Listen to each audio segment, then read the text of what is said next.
Përshëndetje nga Shizoner në Top Albania Radio 100 FM dhe në kanalin 10 në Digital.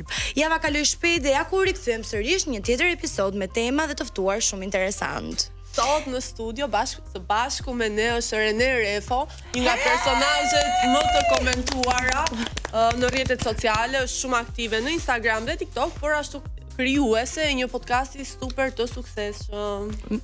Nuk do thosha super të suksesshëm akoma, po që ka pasur suksesin. Meritat pranoj, vajzë. Okej, shumë faleminderit e vlerësoj. Si ta thot Top Albania Radio normal që kemi arritur diku. Ti do na falësh, por duke qenë se ne të kemi këtu pak pyetje rreth jetës personale, rreth projekte do t'i bëjmë. Po, s'ka gjë, jemi të hapur, jemi njerëz. Po patëm ndaj problem, ju themi nuk kemi dëshirë të përgjigjemi kësaj pyetje dhe mbyllim podcasti. Fillojmë direkt. Shumë mirë, unë në fakt sa mbylla sezonin e dytë, do të thënë këtë vit e kam filluar 2025, ka qenë janar deri në mars. Bëra një pauzë në fakt shumë gjatë sepse doja ta filloja prapë në shtator me shumë përmirësime dhe shumë gjëra të tjera. Jam akoma kështu në test prova, sezoni i dytë sa u mbyll para 2 javësh, nuk e di kur transmet. Okej. Në rregull. Dhe futemi në sezonin e tretë që fillon në mars.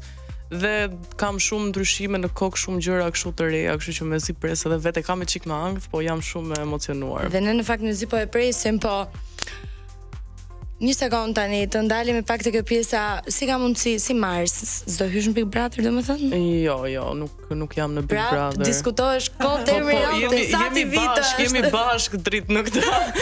Renesh një nga të vetme që nuk e lëm të hapur fare, jo, s'do je. Po ç'a them? Jo, nuk se unë dëgjoj se. Ina në fakt nuk ka thënë as pasion, ndërsa ti the, jo, nuk jam. Nuk është asina ta them unë, as kjo kemi plane për vit të ri do rrim bashkë. Kemi shumë festa për të shkuar. Në fakt tani doja të të pyesja Rene, si ndihesh në podcastet? Domethënë e gjen më shumë veten se duket sikur nuk të ndaheni përsëri këtu me ne në një tjetër podcast. E ndjen më shumë veten komode në podcast apo në ekran? Po tani normalisht kur e ke gjën të shiko, të dyja kanë ato sfidat e veta në aspektin që kur ti je në një televizion, të paktën nuk e këtë përgjegjësinë për të moderuar bashkëbisedimin me tjetrin edhe duhet përshtatesh pak me mënyrën se si ata komunikojnë që të keni një bashkëbisedim elokuente, kupton, edhe të futesh në vibe-in e tyre. Kurse në televizion është presioni tjetër që s'do janë sa censura tjera, ka tema caktuara, janë dy gjëra. Që ti e gjen më shumë veten te podcastet.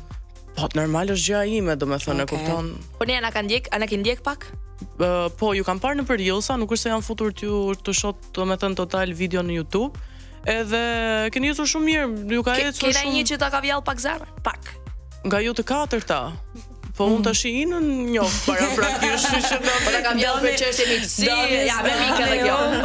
Jo, nuk është se kam formuar kështu opinione konkrete të që okay, mendoj se kjo është ashtu dhe kjo është ashtu, thjesht e kam ndjekur me tru të lirë. Do ta shije veten kranesh.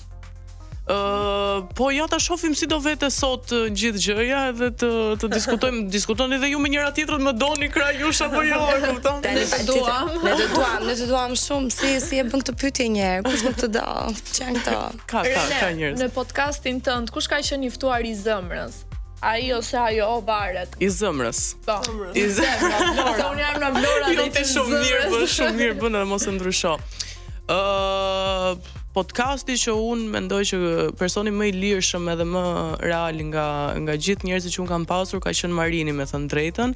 Kam pasur pritshmëri ka shumë të tjerë, po të gjithë e çojnë muhabetin siç duan vet, nuk janë kështu 100% shiko, unë kështu jam, këtë do them, këtë mendoj. Kanë një lloj mendimi mbrapa kokë kur e thon diçka. Po më i vështirë, kush ka qenë që ke thon?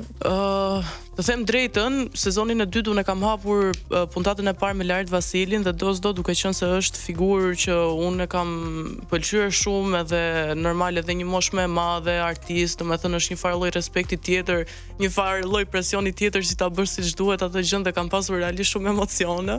Po të paktën ai ka qenë cool edhe ma ka sheshuar pak këtë gjë. Rene, duke pasur parasysh që kohë më parë Elton Iliriani dhe Julia u bën unfollow në rrjetet sociale. sociale. Ka qenë e vështirë për ty ta intervistosh Eltonin pas kësaj dhe si është raporti yt me të sot? Tani mami im ka qenë sezonin e parë unë e kam bërë në shtëpi. Okej. Dhe mami ka qenë në shtëpi kur është bërë ai xhirim. Normalisht që ka ngritje midis siç ka mes shoqeve, mes mamit edhe babit, edhe mes fëmijës dhe mamit edhe kushërinjve ka gjithmonë. A ka momente që ndoshta s'ke nevojë ta çosh në një unfollow, po gjithë jemi njerëz edhe të bëjmë ato në nerva e sipër. Si e kam përjetuar, domethënë gjithmonë unë i kam shumë të ndara gjëra, domethënë marrëdhënia që ke ti si Ina me mamin tim është marrëdhënia juaj, unë çfarë marrëdhënie kam me ty është marrëdhënia ime me ty, e kupton, nuk është se më. Por ti si e përshkruan gjithë ndimen që Eltoni po jep para Shevis Simaku, domethënë një krenar për te si tributin e tij. Krenare nuk do thosha, mua më bëhet shefi që ai ka gjetur një person që ka nevojë dhe po e ndihmon, e kupton, krenare është nuk jam babi Eltonit. Por e ka mundësinë dhe bën edhe më bëhet shefi që janë dy njerëz që kanë profit nga njëri tjetri. Duke qenë se edhe Eltoni jeton në Amerikë, ti ke jetuar gjithë jetën në Amerikë, ndoshta ishte kjo fjala që më erdhi pak edhe më. Po, jo, e kuptoj. Pak edhe pjesën. E kuptoj. Ti Rene ke pasur mundësi ta takosh para Shevis Simakun vet, duke qenë se ke qenë dhe angazhuar me projektet e tua të podcastit. Jo, sepse unë nuk kam qenë në Amerikë këto kohë fare dhe po mi këntruri, por kam folur në telefon. Si të duket para Shevia? Ka shprehur kam përshtypjen që e ka tipin a shumë fakt që ka një kështu lloj dashamirësie për gjithë, po një çam bëri përshtypje kishte një zë shumë të vinte kështu në meditim. Ishte shumë dëgjoj se unë e kam parë këtë podcastin tënd dhe më pëlqen shumë, ti je një mrekulli. Kishte një lloj vibe kështu. Po. Vajza dhjetori ka arritur dhe ne dim që bashkë me dhjetorin vjen dhe këto uljet festive dhe jeni gati për ta përgjithësuar garderobën tuaj në veshje, aksesor dhe kputucët e sezonit. Fashion Group ju surprizon këtë fundjavë duke filluar nga data 11 dhjetor me minus 50% ulje në të gjitha dyqanet e saj, si dhe online në www.fga.al.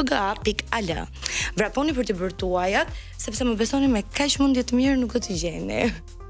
Me këtë lajm ne kalojmë pak në publicitet, bëjmë një scroll aty tek ky linku dhe rikthehemi pas pak.